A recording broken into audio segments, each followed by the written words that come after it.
So here we are, deep in the Australian bush, listening for the sounds of the many fauna that habitat this region. If we're careful and quiet, we might hear... That sounded like a bush wallaby. Cracked me first can, boys. Cheers. Wasn't a wallaby, it was a frothy. It was a frothy. Wow, we're A bush Good wallaby. to see you, boys. Bush wallaby. really doing the 80% rule today, or the 20% rule today. We are doing the 20% rule. We're talking about Tips it beer. on its head. Yeah. How are you? What do you Good. got there, mate? What is it? What is your... Well, I got an Irish person.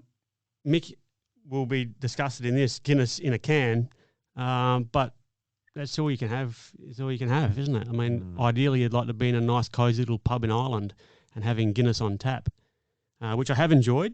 But when you're out and about and you're after a Guinness out of a can, it's got the little widget in it. This little... They go all right, don't they? It doesn't quite Yeah. give it the same sort of body as you get one off the tap. But Well, I've just they go poured all that right. into a nice Guinness, a chilled Guinness mug that I got from the Guinness brewery in Ireland, in Dublin.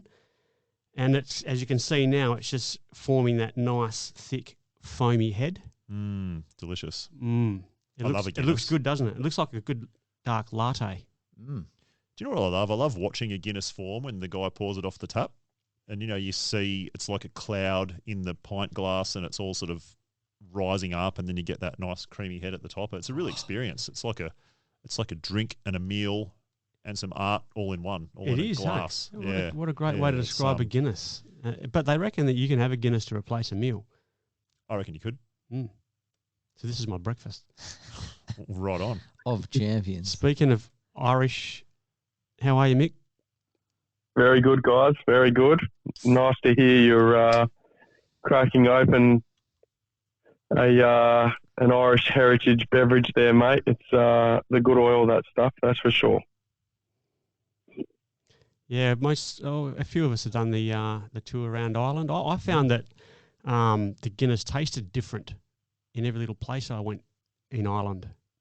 So we drove around for about 3 weeks from Dublin, did the perimeter pretty much, and I found the Guinness in Galway was different to the Guinness in, I don't know, Belfast or Dublin. I don't know whether it's a transportation thing, but it all comes out of the same brewery, doesn't it? But to me, it had the same effect the next day, like some real good heavy farts and big black turds. That's probably not good. When you're on a road trip with 4 other people, it makes the road trips pretty colourful. Here's a philosophical question for you. Assuming like you've been in Ireland, you're hitting the Guinnesses, you know it's bad for you, right? It's taken a toll on your body. But the experience of it, would you trade it? Never. You wouldn't, would you? No. And Well, it I'm about comes- to have my first sip, so cheers, boys. Yeah. Cheers, Roo. I'm Cheers. working on something similar here. I've got myself a porter, which is similar to a stout. It's a heavier, like a dark beer. And it's quite Nice. a nice drop. Yeah. Mm. Yeah, I like the heavies, the Yep. porters and the stouts. Yep. They're really nice. Yeah, especially in winter when it's Yeah. in the middle of summer at the moment, obviously, but winter, a nice heavy beer is good. Yeah. What topic are we going to discuss today? What do we... Oh, beer. Cool. What's your favourite beer, Chris? I mean, you spoke last week of non-alcoholic beer. You're into those Did. at the moment. Yeah. I'm more of a lager man. Yep. Yeah. A bit of your Swan Draft. Mm. Yeah. Something along those Classic lines. West I Australian don't like beer. any. I don't like any fruit in my beer. I don't. No. Not too big on an XPA or a With you on that, I IPA. don't reckon fruit's got any place in beer. no. Same with coffee. If I have a coffee, not to get off topic, but I don't want a fruity coffee. I want like an espresso coffee. I reckon if a beer requires a fruit, like a slice of lemon or a lime, to make it taste better, then it's not a good beer. I mean the taste of the beer. Oh, You know what okay. I mean? Right. Yeah. I know what you mean. Those, IPA, XBA, sort of very fruity. It's just a different experience, isn't it? Some people Yeah. love them and they can be refreshing in summer, I guess. Having said that, back in the early 2000s, I did like a Hoegaarden. Oh, what a great beer. They went And through they a had- period, didn't they? yeah. They were very in fashion. Yeah, they had orange peel and coriander God, in it. I know. that's Yeah, a I think beautiful. about it That's now. a beautiful wheat beer that could be ruined by adding shit to it like that. You would have been wearing your pink polo shirt and your Probably skin popped. tight white chinos or something. Popped collar, no doubt. Maybe a two College boy. polo. Remember the two polo popped Ooh. collar trend? Yeah, that But I would have mean- been with a Hoegaarden in hand for sure. Beer is it's drunk around the world, but it is your barometer of monetary value. So when you're traveling around the world, you know, say you go to Turkey, so what's a beer worth? Well, it might be 300,000 lira, whatever that is, or it might equate to $3. So it gives you beer prices can give you a barometer on Oh yeah, I see what you're on saying. what Yep, things cost in that place. Yeah, you can think about Yeah. things in terms Like of a how many conversion. beers could I buy for this, and then it gives you an Yeah. idea of what the money's worth. Yeah, Yep. We're going more of a conversion rate. $1 million I lira, know- that'll I know get a me beer 3.5 back home is beers. fine. All right, I'm on it. Yeah. yeah, but it might equate to 4 beers. So Yeah. Right. traveling around in Turkey is a cheaper place than maybe traveling around in Japan, where a beer is going to cost you $15. Right. Yeah, I see what Mm. you're saying. Yeah. Yeah, Yeah. Yeah, but beer has gone up in price. I mean, it has, yeah. it's Well, it's gone from a very simple thing to like works of art now, hasn't it? yeah, I bought a beer for this podcast because I thought I'm going to have a fancy beer if we're going to talk about beer, and I went into a boutique beer store where they literally sell it by the can. You're not buying a slab of any of these beers because you'd have to be a rich man, but I think the price of them was in between sort of $10 to $30 for one can. Wow. jeez, 30 Australian Crazy. dollars for one can. So I mean, if you bought a slab of 24, it'd be quite expensive. Yeah. $700 or something. I mean, there's so many boutique beers now, but I still reckon you just can't go past your traditional brews. Yeah, You know, the boutiques are nice to try every now and then. You know, maybe Yeah. get a couple of cans and just try them on once or twice.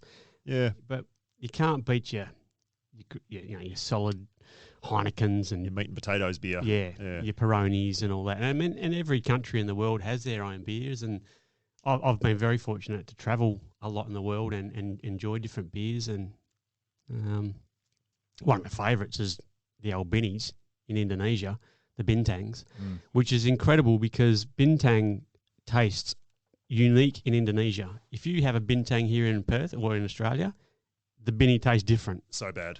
It does, isn't it? Yeah, it's nice over there. It's quite good. Oh man, Must be their filthy water they nothing better than going out for a surf in Indonesia and having a 3-hour session and it's still stinking hot and you come out and there's a nice icy cold can of Bintang in the esky waiting for you on the boat or in the hotel or whatever.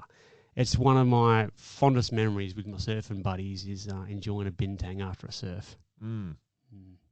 Yeah, there's something about a cold beer sometimes. I think even you mentioned it, CJ, like the end of a hard day of work in the afternoon, and maybe it's messaging because we've sort of seen the ads where, but it's nice. There's something about it. Like, I mean, if you've been outside sweating, hard work, you're a bit tired, someone hands you like a really ice cold beer where the condensation is forming on the outside of the can and the bottle, and you crack it and it's so crisp. And Yeah. I don't know, I start salivating when I think about it. I love beer. Yeah. I love it. I just enjoy beer. Yeah.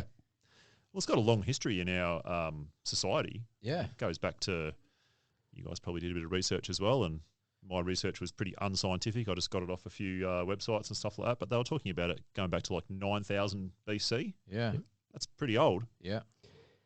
Yeah. Yeah. I listened to this interesting talk, and it was about something like how beer built the world or something like that, and it went right back into the history of beer, but they were essentially saying if you went back to sort of 10,000 BC, then people all around the world were hunter-gatherer tribes, and they were nomadic, and they moved around.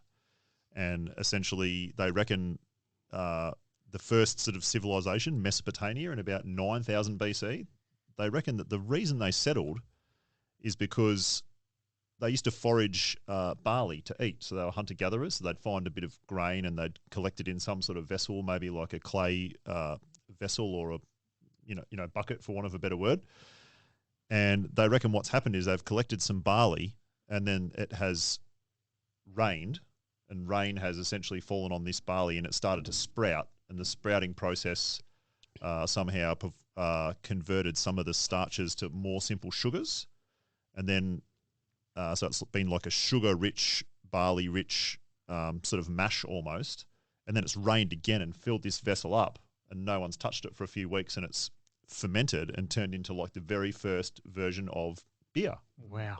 And they reckon that this is all just postulation. How would they know? They have actually found some clay vessels, and they've done some analysis on it, and that they've worked out that's what it was, and they've sort of filled in the gaps. But one of the theories that they had is that they were so taken by this substance, or maybe its effect on what it does to you, that they've actually decided to stop being nomadic and to actually start growing barley for the purposes of making beer.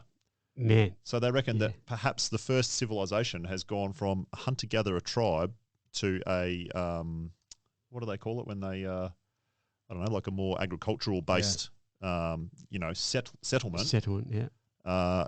In order to grow barley for beer. Well, mate, that's one thing that I read. I don't read know that. if it's true or not, but it makes an okay story. Well, that's one thing that I read as well, and it's such an amazing story that the farming of wheat, barley, and malt was come about and introduced farming as a process because of beer. Yeah. They just wanted to grow those things, as you just mentioned there, to produce beer. Well, it's funny because I think those, I might have read similar stories, but the Mesopotamians used to have a big communal bowl, and they'd all get a straw with a reed straw and drink from it. Wow. So maybe that ancestral man component of community and bringing everyone together helped. Okay, well, let's farm this, and we can, because there's a couple of books that talk about the invention of beer and bread were the things that brought civilization together. Yeah. Because one, they could have bread and eat, and they've got grains, so they farm the grains to make beer and bread, and then would sit down, have community, eat the bread, knock back a few brews, probably talk some shit. Brought everyone together. Yeah. Yeah, interesting. It is, and one thing I used to enjoy Beck's, and still do enjoy Beck's, the German beer. I think it's number one in Germany. But I always, I was fascinated when I first started drinking Beck's. Look at the label at the back, and there's a purity law of 1516, or it's called the Reinhardt Gebost or something. Yeah, I think that would have perfect pronunciation. That would have been spot on. Yeah. The Reinhardt Gebot. Yeah. Give it another go. You'll get go on. That's German for the purity law. And what fascinated me was, while I'm sitting here drinking a Beck's, the Germans had a law even before my country was actually founded by European settlement to ensure the purity of their beer. And so basically the purity law of 1516 means that beer can only be made out of 4 ingredients: hops, malt, barley, and water. Amazing. I love that. Yeah. Cool, isn't it? It is cool. And the Germans know their beer. Have you guys been to Oktoberfest? Yes. Not in Germany. Man, that is so good. Isn't it? It's just, Yeah. Yeah. Never seen so many tits. Oh. You go to the Aussie tent, is the Hofbrauhaus. I didn't go to that one. Which is a bit feral. Yeah. It is feral. I wanted to get away from the Aussies. Yeah, fair enough, mate. But one thing I did do during that whole craziness of the Hofbrauhaus, where you've got these massively strong old German women, but you've also got these like petite, hot-looking young German women carrying 3 or 4, 5 steins in a hand. Yeah. So their wrists and their thumbs are all strapped up. Yep. And you can tell the old ladies have done it for years and years, and their hands are like a bricky's hand. Real meaty paws. Real meaty. She'd do some damage on you. But anyway, one thing I did do, I got out of the Hofbrauhaus when all the insanity was, people were starting to vomit and people were carrying on. And I went to the Lowenbrauhaus, and that's where traditional Germans in their traditional garb were sort of just drinking as families and having a cracking time. Yep. Obviously not as stupid as the Aussies were, and Kiwis, but I was really fortunate, and I'm glad that I just went out and wandered into a traditional tent where I could see German families enjoying the practice of Oktoberfest and what it was really, really designed for. Yeah. Yeah, they've got a different take on alcohol than we do in Australia, I think. They've got that longer history, and they seem to regulate it and moderate their behaviour around it a lot better than us, I think. Yeah. Yeah. Do you reckon their deregulation of it contributes to their more mature approach of it. 100%. I mean, our consumption of alcohol is so heavily regulated. Yeah. Like laws, drinking on the street and stuff like that. I think they regulate it as a society, it's like the social contract is don't be a dick around beer, or around alcohol. Yes. Like I remember walking through Europe and being sort of a bit taken aback that I could walk the streets of the city with a beer in my hand. Yeah. Which I did, and I loved it. Yeah. And it was great. I remember walking around Berlin and Rome and a few different cities, and I'd often just have a beer in my hand because you're on holidays and you're in that mode and you're young and you're enjoying it, but you'd get a fine in Perth if you did that, or most major cities of Australia, I imagine. But I didn't see any problems with it. I mean, we were out late at night and we were doing things, but it just seems like they, culturally, they have a different take on it. And I think part of that is less regulation, therefore society regulates itself. Yes. So you're going to hear about it if you're being an idiot. That's a great call. Don't you reckon? Yeah, I totally agree. I think sometimes nanny laws really cater to the lowest common denominator, but I don't think they're actually good. Yep. Yeah. Yeah. I know. Yeah, it got some good brewery tours as well. Like you've got the as we mentioned, the Guinness tour in Dublin, and there's the Heineken tour in Amsterdam, which is pretty cool. I went to the Heineken tour. I like Heineken. It's a good drop. It is, yeah. Probably one of the most popular beers in the world, I reckon. Heineken. It'd be up there, wouldn't it? Yeah.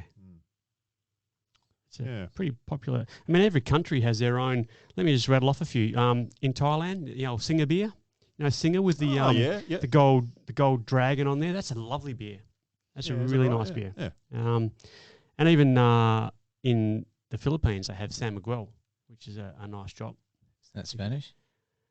Well, there is a high Spanish influence in the Philippines, so probably. They were founded. That was a Spanish colony, wasn't it, back in the day? Philippines, was is that right? Yeah, Portuguese, right. But I'm sure Spanish? that beer is brewed in the Philippines. Okay. There you go. Asia has some good beers. Yeah. I'm not a big fan of Japanese beers for some reason. I don't know. Sahis and such. Asahi, I don't mind them. Yeah, pretty clean. Sapporo, is it Sapporo? Yeah, I think that's one of them. Yeah. Yeah, I don't know. Asahi, I'm not a big fan of. I just find it, I don't know, a bit too strong. Yeah. I don't know. I've found these days, because I don't drink very often or very much, when I do drink, I really do move towards the fancier beers now. Yep. It makes me sound like a dick, but I don't mind drinking a $10 beer if I'm only going to have one or two. Yeah. I'd prefer to do that than buy a slab of, I don't know, Emu or Swan or whatever. Well, let's talk about Australian beers then, Smitty. No, let's. Yeah. I've got some stuff to say on Australian beers. I grew up on them, obviously. Yeah, same. And back when we were growing up, you probably had three choices. You had VB, Emu Export, Emu Bitter, and that was about it. Well, it's regional, isn't it? So I grew up in Victoria. I'd never heard of Emu and I'd never heard of Swan. Swan Lager. Swan Lager, because they're WA beers. Mm. So in Victoria, when I was growing up, I remember VB, I remember Carlton Cold, and I remember Melbourne Bitter. Oh, yeah. And if you were really classy a bit later on, you'd go for a Crownie. Oh, remember Crownies? That's bloody tumour in a bottle, that stuff, isn't it? It was the epitome of class, I remember, when I was a young up-and-coming lad. I was about 15, 16 years old, probably when I started drinking. Yeah. And I remember if someone bought you a Crownie, that was like the classiest, most debonair sort of act you could do. Oh, we're just hobnobbing around drinking a Crownie. You'd give a six-pack of a Crownie as a gift, wouldn't you? Oh, like a mate, six-pack that of was Crownies. like over and above. Yeah. But it's shit. No, it's not the nicest. And that gets me on the old Foster's theory, like how everyone around the world thinks that Aussies love Foster's, but we don't even drink it here. Great marketing campaign. I know. Yeah. Crazy, eh? I remember my grandpa drinking Foster's back in the day when you used to see it a little bit. Yeah. Yeah. I do remember that as a childhood memory, but I mean, you'd never see it now, would you? I don't think they even sell it. I wouldn't know where to get it. I remember seeing cans of it when I was living in London. I said, what is this? The giant cans? Yeah, the big cans with the F on it. I tried it, but just didn't like it. I think we were riding around in a kangaroo's pouch drinking a giant can of Foster's. Chucking another shrimp on the barbie. That's what we do. Mm. Yeah, Aussie beers. I actually brought one with me. I brought an Emu Export. Oh. Yeah, so I'll crack that open once we've had finish off my Guinness, because Emu Export is a lovely beer. It's very underrated. And if you have a nice cold stubby of Emu Export on a hot summer's day, it goes down like mother's milk. Mm. Same as Foster's. They're all the same, mate. If you've just won the... you must have such a discerning tongue to be able to determine between Emu and Foster's, and they're all the same. Oh, you can have a glass of... If you poured into an empty glass an Emu Export and a VB, I could tell you the difference. Oh, 100%. Yeah. Yeah. Definitely. VB especially is a very distinctive taste. It's not that nice. I'm not saying... But it's iconic. I grew up on it. It's iconic. I'm not saying they don't have a different flavour. They're just all the same. I don't know. You reckon? I can't see much of a difference between Foster's and Emu. They're both... I quite enjoy both of them. I like all of them. It's by degrees, though, isn't it? Because clearly if someone gave you an IPA or a stout, you would obviously tell the difference.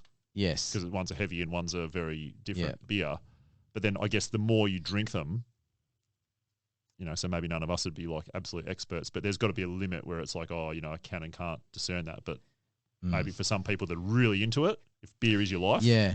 Like when I was at the beer store coming to this podcast, I thought I shouldn't roll up without a beer. So I got myself 2 cans of beer. And there was a fella there, and he had a clipboard with him. I thought, he's a rep. But he wasn't. He was a punter. He was buying them. And he had a clipboard. He was wearing a shirt. He was like a well-dressed dude. And he had a clipboard with a list. And he had a cold bag with him. And he was like filling up all these beer. Maybe he does like beer reviews or something like that. But for some people, it's a big part of their life. Yeah, wow. Yeah. That guy I'd discern for sure. Yeah. He'd be like, that's... True. Maybe it's like definitely that unrefined palate. Yeah. Well, I think I think there's like wine tasting. There's different levels of quality of beer, and we might just go down to the bottle-o and buy a slab of beer, Foster's. and really in the world of beer, it's probably just low-level shit, but it tastes good, sort of enough. It's $50 a carton. It's probably cheap, but then you start looking at other levels of not boutique beer, but of refined, quality brew. And there's probably another level, where people actually really, really get into the taste and the smells, the aromas of, and I'm sure there are beer tasting events like there are wine tasting events and beer tasting specialists, that they would crack open a good bottle of something brewed and smell it in the glass and swirl it around and drink it. And no doubt. Yeah. Most definitely. Mm. Yeah. Well, it's got a big history, beer, hasn't it? Like all throughout the ages, since that 9000 BC that we spoke about, beer has been, I would say, an important, or alcohol in general, but maybe specifically beer, has been an important part of civilization. Yeah. Like I was listening, the people who built the pyramids, the workers, were part of their pay was an allotment of beer, and they'll drink beer every day. And they've gone back and done some chemistry on the vessels they were drinking out of. They worked out it was very low alcohol, but it was also very mineral rich and vitamin rich. Mm-hmm. And they actually reckoned that the fermentation process was actually quite cleansing of the water and actually kept their workforce well. Yep. Yeah. Yeah, right. And then they went further on to talk about like the dark ages of 1600s when there was a lot of disease and like the plague was around and everything like that. And they reckon that it actually had an important effect in like essentially giving you a purified source of something to drink that you wouldn't get sick from. Gotcha. Because the fermentation process and the heating that's required before it's fermented was actually killing bacteria. So these scientists did this study where they took some pond water and it was rich in like E. coli and all these really bad types of bacteria, which would certainly make you sick. Mm. And they used that pond water and they made it into beer in the way that they would have back in the 1500s. And they analysed it when it came out, and it was drinkable, and it was contained no like pathogenic bacteria that was going to make you ill. So, now beer's like a fancy sort of boutique thing, and we all choose to drink it or not drink it, and it's more of a social thing. But it has had a part in our history, like throughout mankind. Yeah, right. Yeah. So it's interesting. Yeah. Well, Matty, I actually looked into it from this side of things because, boys, as you would be aware, I'm not actually a massive beer drinker specifically. Doesn't bode well with my guts. But I actually found that information regarding the pyramids and the construction of the pyramids, and I was interested to read that that a labourer was provided with over 10 pints a day. as a reward for assisting with construction. And I had a bit of a laugh when I read that fact, and I thought, well, that might explain why some of the pyramids are on the piss compared to others. Is that why they were built upside down? 10 pints? Well, fucking 5 litres. Oh, yeah. Wow. Yeah, 10 pints. 1 1/3 gallon each was one of the specific documents that I read. But I think that, getting back to our roots and ancestral man and ancestral living, a lot of the initial reading that I did was around how beer was considered a magical, and I will quote, a magical brew gifted from ancestors or the gods, endowing the drinker with health, peace of mind, and happiness. And I thought that was a really well surmised explanation of beer drinking. And I think what we've spoke about before as sort of being something we really enjoy, all of us, is having a couple of beers and reminiscing. And so for me, particularly being Irish, and obviously I was born there, I live in Australia, but one of the things that I really wholeheartedly love, is when I go back home to Ireland, and I'm really lucky to still have lots of family back there, or I don't even have to go back to Ireland if I return home to Perth and see you boys. But one of my strongest sort of memories is heading home, heading down to sort of a traditional Irish pub with my family, and just what we would call the crack, like ripping into a few beers with everyone. There's plenty of banter flying around. It's all good humoured. And I just leave, and I've got a sore face at the end of the night because I've just been laughing the whole time. And so what I sort of took away from reading, this ancestral sort of reading around the origins of beer, was that it was about that as well. It was about community and connection and this sense of bringing tribe together and happiness, peace of mind. And I think that's what we don't endorse. We've spoken about this, what a toxin alcohol can be, but in terms of the benefit, geez, we've all had some amazing times cracking a few frothies and sitting around together and just enjoying company and having a laugh and, taking the piss out of each other. And I think that's synonymous with Australian culture as well. It's a really difficult one. Maddie posed a question earlier. Would you take back the experiences because of knowing what we know about the effects of alcohol? I just don't think most people would, because it's got so many amazing benefits in terms of those connection points. Couldn't agree more, mate. I think you can use it as a net positive, can't you?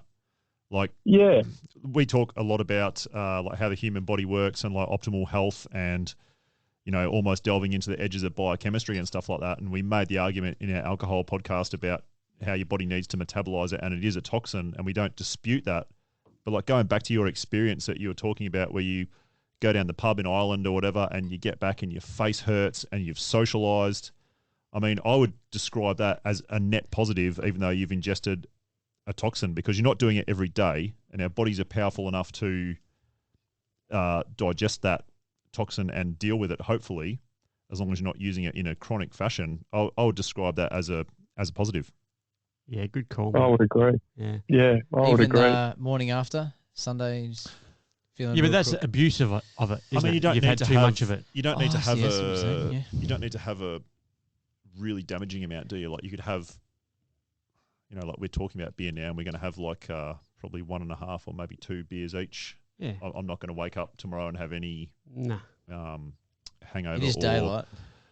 Yeah, but yeah, I know. But I mean, I'm not going to wake up hungover. That's right. So because we're drinking sensibly, we're just trying a couple. Yeah. I think when you abuse it, and I think that's the problem, the negative connotation that it gets. And I think what Mick and Smitty have outlined there is the positive side of it. And one of the positive sides of it is the great photo that I got of that I use as Mick's photo ID when he calls me.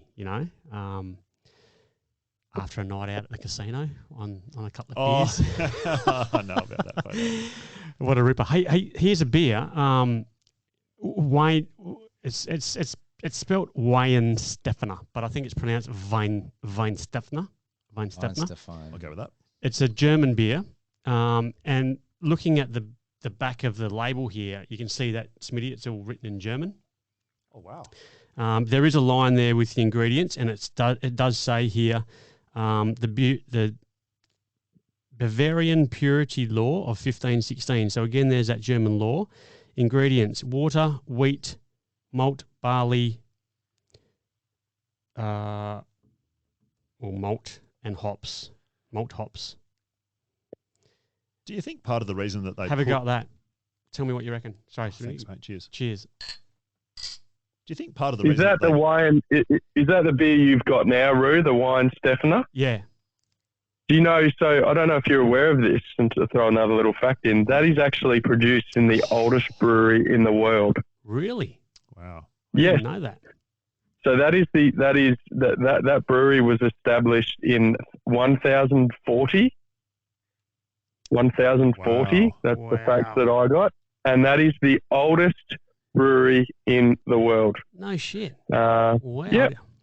Wow. Oldest continually operating brewery in the world. The brewery's origin story begins in 725, when it was established by a Benedictine monastery. And there was, hundreds of monks that were charged with running the brewery. In 1921, the brewery got its modern name, and it was altered to the Bavarian State Brewery. But that you are actually drinking the origins of the oldest brewery in the world, there. And this goes to show how much I just enjoy ripping into one, because I haven't even looked at the label properly. And it does say on the front label, the world's oldest brewery. I never even saw that before. There you go. But if anyone's after a good one of the Weihenstephaner, does it say how to pronounce it, Mick, on the... It doesn't, but I reckon you've sometimes, correct me if I'm wrong, is E-I-H sometimes pronounced with a V, Weihenstephaner? Yeah, something potentially. Like that. Yeah, right. Something. Yep. Well, I'm going to ask my German friend about this. Yeah. I'm going to include it in a future podcast. Well, if anyone's after one, if anyone listening would like to try one, they're quite a large stubby. How I can't even see. I think that's 500 mils. 500 mils, half a litre. Yeah, it should say on the back there. Yep. But go for the one with the green lid, the green cap on the top. That's the Kristall Weißbier. It's a nice drop, mate. It's very clean. Beautiful, isn't it? They've had a long time to perfect it, I guess. About 1,000 or so years. And 1,000 years and change. Yeah. And sort of going on by what you were saying there, Mick, about getting together with family and enjoying. This is actually a bit of a ritual with my stepdad.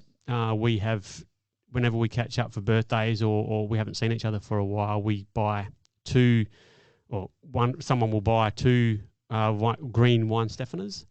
And we'll sit there and enjoy those in a nice chilled beer mug. And that's a bit of a ritual for us. And we don't get hammered or anything like that, but it's just we enjoy each other's company. And to be honest, two of these, and I'm on my ear, because I don't know if you can read the percentage there, Jonesy. Can you got better eyes than most of us? I think that's quite a high percentage. 5.4, yeah. 5.4. It's enough, isn't it? Yeah. Were you thinking it's going to be higher? Well, I thought. I didn't really know. Give us a look, mate. When I start slurring my words, you'll see the effects of it all. Yeah. Is it? 5.4. Nice. Yeah. I had a look at. Drop. It is, yeah. Very clean. I used to do a lot of adventure racing, a few marathons. Adventure racing, it's a bit of a different sport. You're off road. You do your mountain bike. You do your trail run. You often swim or kayak or paddle through the ocean, open ocean. And often at the end, they'd give you a beer and they would say, this beer is better hydration than water. Get into it. You go, okay, yeah, cool. That makes sense. They said, something about the antioxidants. It's good for your gut and, polyphenols and okay. Yeah. So I thought, I'm going to have a look at this. This sounds like absolute horseshit because, of what we've now know about alcohol. And Apparently, you know, breaking the seal, that's a thing. You know, you have a few beers and you go, oh, I've got to go have a piss, and then you're pissing every 12 minutes. So for every 200 milliliters of beer, you urinate 320 mils. Is that right? Yeah. So that's where you get dehydrated from. Yeah. So I read a couple of studies, actually. One called Got Beer, a systematic review of beer and exercise. And then there was another one, post-exercise rehydration, the effect of consumption of beer with varying alcohol content on fluid balance after mild dehydration. So, yeah, this suggested that breaking the seal is a thing, and it has a diuretic effect. So the alcohol pulls other liquid with it, if that makes sense. But it did say, they call it net fluid balance, the dehydration, is for non-alcoholic, low, full-strength beer, water, or sports drink, bought from your sports canteen, I think they called it, was not enough to hydrate you after dehydration from a marathon or a running race. So you said non-alcoholic? Non-alcoholic, Yep. Okay. yeah. Non-alcoholic, low or full-strength beer, water, or sports drink. So you need to be fully hydrated, you need electrolytes, salt, glucose, and you know your sports drink, say your Powerade or your Gatorade, is not going to get that done because it's mostly sugar and water. Yeah. So having said that, when it says it's as good as water for hydration after a race, you could argue that it is based on water not being enough to hydrate you, and also the beer not being enough. So the myth wasn't completely busted, but there was some evidence to say that it's maybe not as good. Might be misleading. Yeah. But actually, they did also talk about the flavor and being flavorsome and having that sort of not salty. What do they call it? Edamame kind of flavor. The fifth different flavor. Anyway, the flavor will maybe help you have more fluid. So if you're going to have a mid-strength or a non-alcohol beer, it could be actually helping your hydration because you're going to take in more fluid. Yeah, right. Did you feel like a beer after that hard race? Or Absolutely. You did, yeah. So it's a bit like hard work. You know, I was wondering if you're Yeah. really exerting yourself, Yeah. whether you're still sort of... Yeah. If ever I've really exerted myself, I always feel like water first, though. I know there's beers planned for after a strenuous event, I'll always go for water first. I can't just go straight for a frothy. I don't know. Maybe Seems like if you've just run a marathon and you just cross the line, I don't know if, like you say, beer would be first. Yeah, probably wouldn't be. I'd probably vomit it up. Yeah. So what was that point you just made there, mate? For every 200 mils or something, you will make 320 mils of urine. Okay, so if I'm drinking, let's say 200 mils of alcohol, if I have 100 mils of water to accompany that, am I balancing out my dehydration and possible hangover effects? That's what it did say in one of the studies. Yes. So a 2-to-1. So if I'm having a pint, which is what 800 mils, 750 mils, 560. Yeah. Oh, okay, 560. If I have a pint of beer, then I have to have say 200, 150. Yep. 250. Yeah. 225 mils of water to balance out my hydration. Yeah. So that's why some of the effects of the hangover are headache. Oh yeah, definitely issues, dehydration. Yeah. But I didn't realize there was actually science behind it, and so 200 mils, then you're getting rid of 320 mils. Obviously, that net fluid balance that they talk about is off, and you're going to be dehydrated. Yeah. So maybe, if you are offsetting a beer with water, then that's a good idea. Have you noticed in a lot of cities in Europe, if you order a beer, they'll give you automatically a small glass of water with it? Yeah, right. Remember in Germany they were doing that, in parts of Italy? Yeah. So if you ordered a beer, without you asking, they'd give you like a little thing of water with it. Yep. I thought it was a really good idea. Yeah, well, now pubs even in Australia now have free water at the bar at the end of the bar. Yep. To help yourself. Yeah. I think they have to legally provide water. Do they? Yep. Yeah, right. I think when they actually yeah. give it to you, it's a really good idea. Yeah. It forces you to. Yeah, it's sort of just right in your face, and you go, I'll drink that. Yeah. I looked into a couple of myths because that one you were talking about with the Black Plague.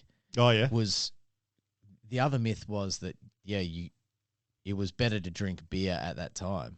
But it sounds like you had a bit of science behind that one. I think it was more that water was contaminated. So if they were drinking beer rather than water, and back then I think it had a low alcohol content. Yeah. It was kind of almost like it was just a boiling process. So like they'd boil the mash. Yeah. And then they would ferment it. So yeah. we know that if you weren't turning it into beer, if you just boiled water, it would kill all the bacteria. But back then there was no germ theory. They didn't understand that bacteria was the right. What drinking bad water would make you sick. Yeah. Essentially. So. Yeah. I don't know the plague one. I don't know because that was obviously a respiratory thing. I don't know how that. Oh, were you talking about the? I was sort of talking about the Dark Ages when the plague was around. Yeah. And I've heard a story about people working in breweries during the plague having a higher survival rate. Yeah. Okay. I don't know why it was. Yeah. What are some of the myths that you got there, Jonesy? Well, that was the other myth was that during those times that beer, it was better to drink beer than water. Which could have possibly been true, but it was still expensive to get beer. So I don't know how they worked so that was out. good for the upper class, but those people living in the streets and the gutters, they just had to die. Possibly, but if all they could get their hands on was ale, then maybe they went all right. If they avoided water and dodgy water. What about the old bootlegging days in the US? That's an interesting time, hey? Yeah, very interesting. And even like by expansion, humankind or civilization has always sought like alcohol or some sort of mind-altering property substance, hasn't it? Yeah. Like there's never been a civilization that hasn't had an alcohol or a drug. Yeah.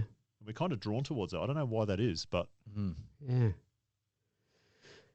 Yeah, interesting. Yeah, because like you say, prohibition. And that just opened up the door for the black market, didn't it? They just people brewing shit in their houses and everywhere. It's folklore. Yeah. Yeah. Quite an interesting time. Yeah. Yeah. Did a lot of. It's a great it's series. Big business beer, boys. What? It's big business as well, beer. Yeah. And I grabbed a couple of stats for you guys, being the connoisseurs that you are, and I'm interested to see. I'm sure you'll know maybe the top one, but are you aware of who the top 5 exporters of beer internationally are? Exporters of beer in Australia? No. So what countries are the top 5 exporters of beer around the world? I reckon Germany? One would be like Czechoslovakia, Germany. Belgium. So number 1 hasn't been named yet. It's actually Mexico. Yeah. Oh. US. Mexico. Corona. Cerveza más fina. I heard that Corona was it's cat's piss over there as well, but they reckon Dos Equis is the beer of choice in Mexico. Dos Equis. Yeah, right. Yeah, which means 2 crosses or 2 X's. Well, one of the myths we were talking about before there, we weren't talking about, but the myth of you were talking about the lemon in the drink. One of the myths was that they used unsanitized bottles to bottle and brew Corona. Right. And the lemon, because the bottles are filthy, cleaned the lemon. Yeah, but right. I couldn't confirm or deny that one. Yeah, I just can't bring myself to buy a $60 carton of beer, which probably costs about $10 to make. Yeah. You Well, know? I mean, that's the German purity laws. If you're making a beer that's contaminated, it just wouldn't come out too well. Because if you've had a beer, if you've had an off beer, so some of them use preservatives, but some of them don't. So they can have yeast flakes in them. So if they're the little white yeast flakes, you know your beer's about to go bad. Because I've done some brewing. Yep. But if they turn black, then looks like little ants floating in there, that will make you a real crook. Yeah, right. Yeah. So I'm assuming that Corona myth of putting lemon on the top would be bad because if you were, you've got to sterilize the bottles, you've got to make them clean because if there's any contaminants in there, the yeast goes bad. And then you can't drink them. So I'm going to bust that myth. Surely, yeah, I reckon that's a myth. Surely, but you're right. That probably cost them $4 to make, and you're spending. Oh yeah, it costs $10. Yeah, but I can't see a brewery like Corona just not cleaning bottles. Oh, not now, but maybe back in the day. Back in the day, yeah. So Mick, so we've got Mexico as number 1 exporter. Who's number 2?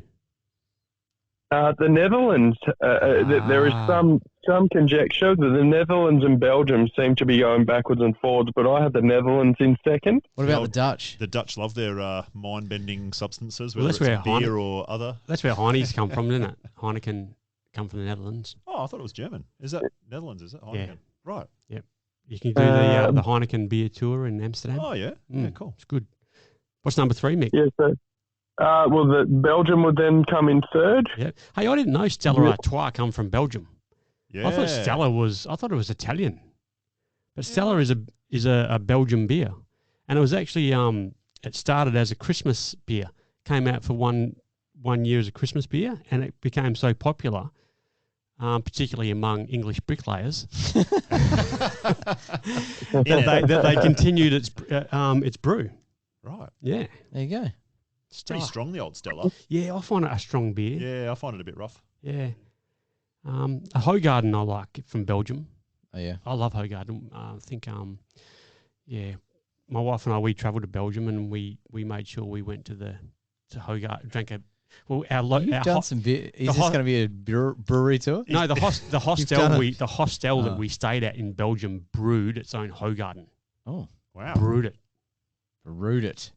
Maybe they just told us that. Maybe maybe just dropped a bit of weed in it. Yeah, now I'm just thinking about that. That coriander wasn't. Yeah, it was actually. We're only paying $11 a night. That was the world before the internet, when people could just make up any shit they wanted. Like, we're brewing it here. It's under license. Well, what was number 4, Mick? 4 was Germany. Number 4. And rounding out the top 5 was the United Kingdom. Yeah. United Kingdom. Really? I thought you were going to say States. Yeah. I thought you were going to say United States because I like a bit of Yankee piss. I like Millers and Budweiser. My first ever beer was a Miller. Hang on. First beer I ever drank, Miller. Yeah, nice. It's a good drop. It's a great drop. Do you reckon beer's rough for everyone the first time you have it? It's filthy. Well, let's go around the table. What was your first beer that you got pissed on? Yeah. Pissed on. VB. Yeah, Victoria right. Bitter. Yep. That's rough. Did you? And so when I say pissed on, because you're obviously a bit in your teenage years, did you vomit? No. I was camping with my mates down the beach. Yeah. Every year we'd go camping over New Year's and early into the new year, and it was a tradition. We did it for many, many years. Me and my 5 or 6 best mates. Yeah. We did it every year. It was a great time. We always had New Year's Eve down the beach. We had the same spot we'd go to. Awesome. It was an amazing time. But the first ever time we went, we were probably only, say 16 or something like that, and we were walking through the sand dunes, and we came across an esky that someone had left. Oh, fuck off. True story. We came across it. It was nighttime, and there was no one around. There's this esky, and it was full of beer. And on ice? It was cold beer. No shit. No shit. And we looked around, and there was no one around. Was there like a guiding light from the? Yeah. This is no joke. Was it like I'm not making this up, hymn? but it was. It was to 16-year-old kids. It was. It's exactly that. Amazing. And so we did what any 16-year-old kids would do, and we took all the beer out of there. And we ran down the beach and we smashed it. You didn't steal the esky though, did you? The esky where it was? Esky there. We took all the beer out. They got respect. Well done. You got respect. There was legitimately no one around, but we probably would have taken it regardless. And I remember it was so horrible. I really did not enjoy it. The taste. Did you just drink it out of the cans or the stubbies? It was bottles. It was glass bottles. Yeah. Because they had that little sort of narrow neck, the VBs, like didn't a they? fat stubby fat body, stubby, but a little narrow little neck. Yeah. And I remember just absolutely choking it down. It was a great night. I wouldn't trade it for anything. It was my first What a experience. great story, man. That's sick. It was awesome. Imagine that, finding an esky full of piss. You wouldn't read about it. Like that is... it was a great night.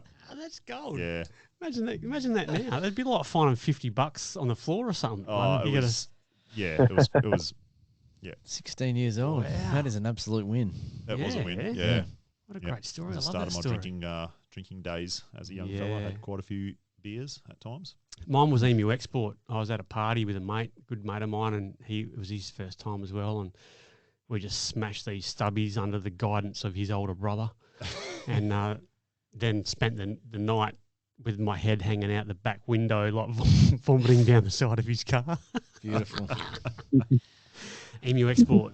But I can still drink it now, though. I can still. Do you know there are some beers that you have a real heavy night on? So, like Peroni is one. I really love Peroni, but I had a night on it that really. And what's that Tasmanian one? Bogues. Bogues. Yeah. I love Bogues as well. But there's two beers that I cannot even look at the label of because I had a big night on, and it just makes me shudder to think about drinking it again. Your brain is Yeah, and Peroni's a beautiful beer. It is. That Italian beer. It is very nice. Mm. Yeah. So, what about you, CJ? What was the first beer that you got drunk on? I can't remember. I can remember the day. I played a season of senior cricket with my old man, and we won the premiership that year. Ooh. And that was the first time that I'd been drunk, I think, after we won. So you got drunk for the first time with your dad? I don't know if Dad knew. Maybe he did. I'm sure he did. He was probably too pissed elsewhere. But I was sneaking beers. I think I was 14 or 15 maybe. Yeah, I was 15. 95, 96. Or maybe I was a bit older actually. Maybe I was 16, 15. Anyway, snuck a few beers, few celebratory beers, and You just made me think with about the adults. that. I'd love to for my son to get drunk with me for the first time. Not his bonehead mates at a party or something. I'd love it if he got drunk with me for the first time. Well, obviously, when he's old enough and he wants to. Yeah. I reckon that'd be a pretty cool. Yeah. I've actually never spoken to my dad about that. Is that beer? Those micro bubbles from the Guinness. Yeah. And on that note, that's also a good thing from beer is a good burp. So we haven't hit Mick up. We haven't got Mick for his first beer that he got drunk on. Hey, before you go, Mick, just before we go, I think we might be back in the wilderness in the. Don't crack that one. Crack this. Right, give us some of that one. Yeah. So we're gonna crack open a affogato stout. Yeah, it's got coffee in it. So it's brewed with lactose, coffee, and vanilla. Wow. Yeah. So it's a fancy pants one, Yeah. but I'm only going to crack it if you guys really- all agree to I'll have a bit of that. Do I have to drink it with my little finger pointing up? Most all right, definitely. give it to us, Mick. It's very, Otherwise, it's very these two la-di-da. are going to. Yeah. All right. Chuck it on in all Jonesy's glass. I don't mind if he's got cooties. Can only get herpes. Do you have to once. tilt the glass? Oh, Come on, mate. come on. It's not professional at all. Oh, look at the Oh, darkness jeez. of that. That looks like it's a black coffee. That looks bloody good, mate.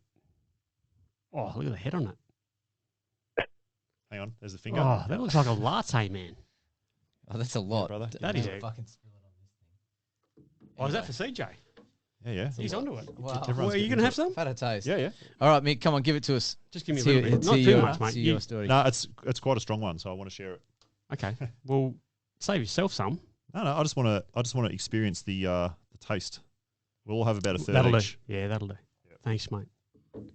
Wow. Can we do cheers? I think You've always gotta do we should do a cheers. cheers because the big part about beer drinking is the ceremony, the mateship, the Definitely. tribalism. Yeah. You think about the old days; people would sing and dance, Fucking and oath. And do you think? that's, I think it's good luck to you have to look in each other's eyes when you do cheers. you do? Yeah. Or does that mean you want to have sex with them? well, I don't want to have sex with you guys, but you I should think definitely it's an look at someone honourable when you thing. shake their hand. I don't know about Yes. cheersing. Not again, But Roo. guys Not who again. shake your hand and look at the ground, that's a warning sign. Exactly. I hate it when people do Don't that. you mate. reckon? I hate it when people look me in the eye when you shake your shake my hand and hand. look away. Give me a firm grip and look Mate, me in the eyeball. Maybe they're Yes. just nervous. Nah, they're Maybe. fuckheads. They're fuckheads, mate. Oh, maybe their dad didn't No. teach them. Yeah. Maybe they're intimidated by you and they have to look down. No, because- I think it's a manly thing, mate. well, Just maybe look they're someone not in as the manly eye. as you. You know. Well, okay. Sorry, Mick. Hey, cheers, boys. This is Poor Mick. He's been waiting to. Ooh, No, I love it. I love it, boys. I'm enjoying listening to this. that's strong, I man. was just actually man. talking about my. I Wow. was just talking about my first experience drinking with the bloke that I actually drank with only a couple of weeks ago. a good mate back home, Schmetty. G'day to you. I know he listens. And what's his name? He's actually, his father's actually German, Schmestic. So what's his nickname? He always Schmetty. Schmetty. Well, cheers to you, Schmetty. Schmetty. Yeah. So good on you, Schmetty. We played basketball together, and went over to his house, and we got into the Emu Bitters. But boys, I hate to say, we were a little bit more strategic because we knew if we raided the beer fridge too much, his old man would find out. And we were just laughing a couple of weeks ago because what we actually did was we cracked open a bottle of his Jim Beam, and we were having, when his parents went to bed, and we were having Jim Beams and Coke, and then we filled up, we drank it down a certain amount, and then we ended up topping up the bottle with water. And so for about 6 months after that, Pete would ask us to make him a drink, and we'd make him a Jim Beam and Coke. And the poor bloke never got pissed once, and he thought he was just immune to this stuff.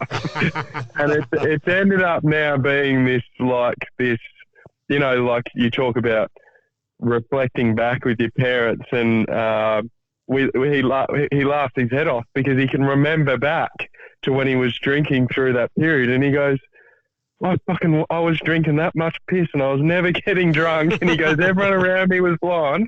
And he goes, and I was thinking, Jesus Christ, I think I've got a problem. I can't bloody get pissed. And the poor bloke was drinking majority water. So, you know, another great memory. Yeah, classic. That's gold. Yeah, it's got its place in society, I think, even with all the negativities around what it does to your biochemistry and your health. I mean, I think even with the negatives, there are positives, right? Yes. There are that. I know we did talk about alcohol being bad for the gut, but some of the. Hang on a second. Where's my other study? Is it Japanese? It wasn't a Japanese one. That's disappointing. I come up with that Japanese one, but I didn't even find it. I just mentioned it was Japanese. Now all my studies are Japanese. Beer and its non-alcoholic compound in health and disease. So in this one, they found the polyphenols and the antioxidants and the fermentation process was actually quite good for people. Rather than always giving you guys a negative and poo-pooing the alcohol. That's the only excuse I need. Yeah. I mean, we're all about trying to find the positives, really, aren't we? Like, people might think that we're negative at times because we're talking about like optimal health and it's hard and all that sort of stuff, but everything has a positive. Definitely. You know, positivity is very important. Yeah. And I think, you know, catching up with your mates and having a beer, it's very positive. Bloody oath. Like, if you guys ever said, you know, and we do it regularly anyway, but my point is, like, the opportunity to have a beer with your mates, I think, is sacred. It is. It is. Yeah. And it's got some negative health connotations in the short term, but over the course of your life, whether it's going to make a difference, I don't know. But certainly it enriches your experience, and it's you know, it's a part of mateship, and it is, mate. It creates bonds. Yeah. And you know, I look back at my mates that I have, my footy mates, my surfing buddies, you guys, my work friends. There's been some great times and great memories on having a night out or on being on the beers. You know, and I not every time do I have to get slaughtered. Exactly. But I've generally enjoyed just catching up and shooting the shit and having a few beers with my mates. It's good fun. It's possibly that lowering of the inhibition that the alcohol does to you. Maybe it makes you have a better night. Well, my great mate Sweeney. And shout out to Sweeney. He turned 50 yesterday. Oh, happy birthday, Sweeney. Yeah, I'm going to catch up with him in a couple of... Going to catch up with him next weekend for his 50th, and we're all going to get shit-faced. What does he like? We're all going to get shit-faced. What does Sweeney like to drink, mate? He'll drink anything. Yeah? He's a seasoned drinker, but I've had some great memories with Sweeney. We used to play footy together at Perth, and we've had some big nights. And a great story. We were, I think we were down at East Fremantle Oval against East Fremantle by about 10 goals at half time. And he got on it. And his dad, Sweeney's dad, came in and said, "Right, boys, if you clowns can win," I think we'd won 3 games in 2 years. If you clowns can win from this point on, I'll chuck on 5 cartons of beer tonight at my house. And, mate, we turned around a 10-goal deficit and we beat East Fremantle. And that was one of the greatest memories I've ever had with these boys, that we can always talk about that win with that incentive. And we got hammered that night. We got hammered. Great story. I love it. Yeah. But that was Sweeney's dad, and he's kudos to Johnny. He's a great guy as well. But you meet some great characters through drinking beer. Yeah. You know? Yeah. Well, I don't think we did our interview with Brett Heddy, but one of the stories of early Eagles, John Todd was the coach and gave them 4 shots. They were getting thumped 10 goals at half time. John Todd, the rumour was they gave everyone shots of something or other, and they came out. I don't think they won, but in fact they lost by 20 odd goals. But probably some nice warm whiskey or rum or something in the cold of Melbourne to keep them warm. But imagine that, professional footballers just having a shot or 4 at half time to get you back into it. But going back to my that incentive of going back to my story on Sweeney, the reason I was talking about my mate Sweeney is he has a term about getting socially excited, and I think we were just talking about getting around your mates and whatever, and he terms it getting socially excited, which you do when you have a few beers. You get a little bit socially excited, and you get like now. I've had 3 beers, and I want to carry on. I'm up and about. You are good to go. I'm good to go. Let's hit the town. Yeah. It's a Friday. Hey, let's do it. I'll do it. I've got to pick the kids up from school. Fuck it. Yeah, I got to go back to real life soon. Yeah. But that's a nice drop, Smitty. I really like that stout. Very coffee-ish. I love a stout. I love a coffee, vanilla. Yeah. Sort of rich stout. I don't think I could have my EMU export now after that. No, it's hard to go back. Yeah. You got to progress up to the stouts, and then you can't really scale back down again. Yeah, totally agree. It would just taste like swill. Yep. Yeah. Swill. That's a great word for swill. Always try.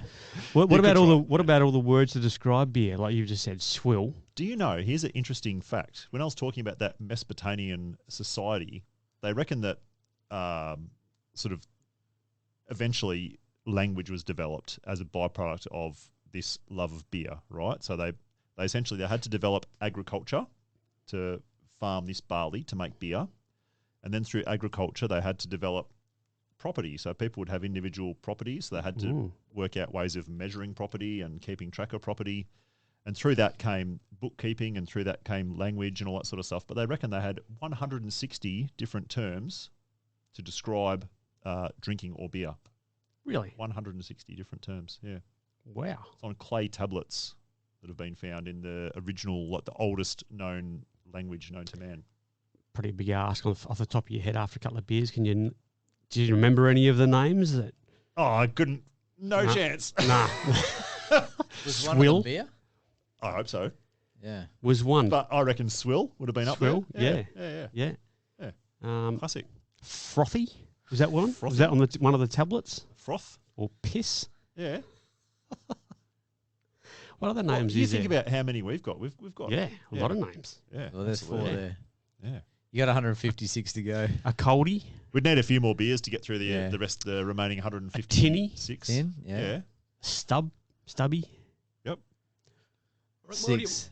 Hey? 6. There's We've got 6. 6. Couple of jars, couple of cans. Jar, yeah. Yep. Couple of cans. Yeah. Cold ones. Couple of cold ones. You done that one. Oh, you already done it? Have we? We're running out now, aren't we? Already on reruns. Shit. We haven't got to 10 We've done yet. about 10, but I mean, they had 9,000 years to work it out. So Yeah.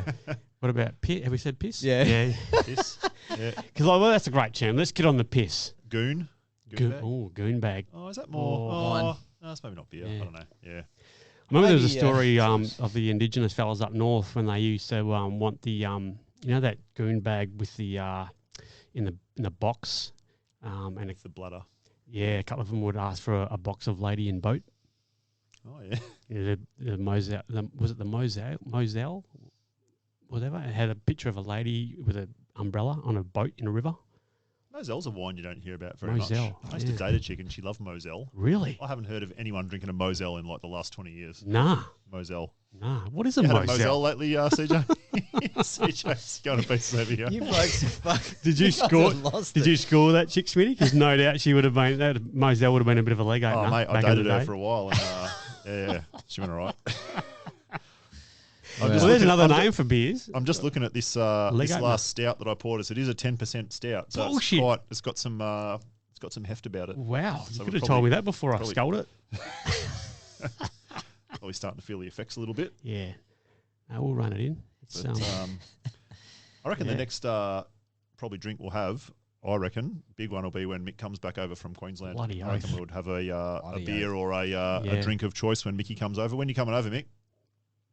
We're booked to come back for 3 weeks in June, actually. Oh, Right on. Yeah. nice and just cold booked, weather. So, Cold weather for a stout. Yeah. yeah. So you never know. We might have to tee up a bit of a night around the fire or something, boys. And but yeah, I'm well excited. Well, it sounds to like get a back real into that stuff. belter of a night with you drinking your shandies and CJ on his alcohol-free beer. We can talk about the stock market. Oh, you have a couple of beers and you just get mean, do you? Yeah, All right. that's part of it. Yeah. All right. That is part of it. Very good. Fuck yeah, now. Well, I mean, you do have a laugh, don't you? Like, You do. part of Aussie culture, Yeah. I think, is taking the piss out of your mates. It's bullying your friends. It's Making not bullying, mate. It's not bullying. It's taking the piss. Someone said to me once, and I took this quite seriously, is like, if no one ever is giving you shit or having a laugh with you in a silly way, it's because you don't really have any mates. Yep. That's Australian culture, perhaps. Yep. But, Yep. you know, True. They take you too seriously. I think there's a truism in that. Because one of the great Australian Absolutely. qualities is that we have the ability to laugh at We ourselves. have a laugh, exactly. And at ourselves. I think that's a Yep. great personal attribute to be able to laugh at yourself. I think that's part of being Australian, is laughing at yourself. We take the piss out of ourselves a bit, don't you reckon? Yeah, definitely. Yeah, like the butt of a lot of good jokes is when you're taking the piss out of yourself and something stupid that you've done, and people love it. Yeah. Don't you reckon? Yeah. Yeah. And even just as like in like tourism terms, Australia sort of takes a piss out of itself to sell itself. Yeah, we're not You too know? serious, are we? Yeah. Yeah. Maybe that's what alcohol does, because as a breed, for want of a better word, we're very cerebral. We've got big brains. We think about things very deeply, and maybe that sort of inebriating effect just like breaks down barriers and lets us form connections that we otherwise wouldn't form. Yeah, yeah. Like, you know, when you go to definitely. the pub and you talk a bit of shit to someone, maybe even a stranger, Yeah, you wouldn't do that in everyday life. that's right. You just wouldn't. Yeah. So Yeah, it sort of, definitely, mate. Breaks down the barriers, and you can have a really deep and meaningful conversation with someone that is actually quite ridiculous. But if you had a video camera on yourself, you'd be looking so serious. You'd be doing these hand gestures. Oh man, yeah, man. drunk talk. Yeah, drunk talk, it's gold. Love it. Yeah, but even like China, have you tried that Tsingtao beer? No. That's a bloody nice beer from China. I know we had the American-funded Chinese origin virus that come out of that country, but they have a bloody good beer, the Tsingtao. And if you have that at a what's that? When you go to those restaurants and they walk around with the carts, and you pick off the carts. I had a mate. Sushi train. No, not sushi You mean train. like dumpling house and stuff like that, like Yum Cha? Yum Cha. Yeah, I love Yum Cha. Yeah. Well, I've had a couple of beers now. I could go Yum Cha right now, but anyway. Bloody oath. Yeah, one of my great mates, Nath, rest in peace, he just died last year. He loved his bintangs, loved his mates, and he loved his Yum Cha. Yeah, Yeah, live fast, die young. yeah. So kudos to you, Nath. Are we talking shit now, Jonesy? Yeah, we're talking shit. Yeah, Are last we? 10, 15, you've been, Really? talking heaps of shit. Yeah. No, you've been all right. That's pretty good. Well, it is a beer episode, isn't it? That's true. It would be disingenuous, I feel, if we didn't have a beer to talk about beers. So Bloody oath. it's like in the field research. Yeah. And listen to a podcast sometimes. It's actually just nice to chuck one on in the car and hear about other people having a conversation. Well, I mean, we have been quite serious at times, and we've gotten sciencey at times, and we've gone deep, and we've given people a lot to think about. You know, we're people too, and we like to let our hair down sometimes and just talk shit, for want of a better word. So we're talking a bit of shit today. We're having a couple of beers. I think we're practicing mateship. Yes. Because we're thinking about talking about mitochondrial health in the next couple of episodes, aren't we? And we will. And do you know what's terrible for mitochondrial health? Alcohol. Beer. So, there's different levels of the Ancestral Man podcast, isn't there? There's the man, and there's the ancestral bit. Well, look, the Ancestral Man, we've clearly demonstrated, I believe, did drink beer. Oh, fucking oath. Yeah. I believe if we go back to 9000 BC, we would call that quite ancestral. Yeah. And it's clear that they did partake in alcohol, beer. Yep. So Yeah. I did like this quote from one of the physicians at the time. At what time? 1056. But from whichever it is made, whether oats, barley, or wheat, it harms the head and stomach and causes bad breath, ruins the teeth, fills the stomach with bad fumes, and as a result, anyone who drinks it along with wine becomes drunk quickly. But it does have the property of facilitating urination. This is what this physician come up with. I thought that was going to be a much more inspiring quote than that.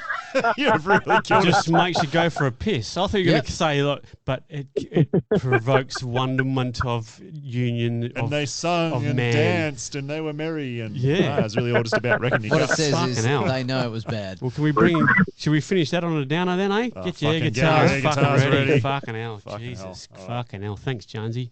All right, let's go and we've got a noose. No,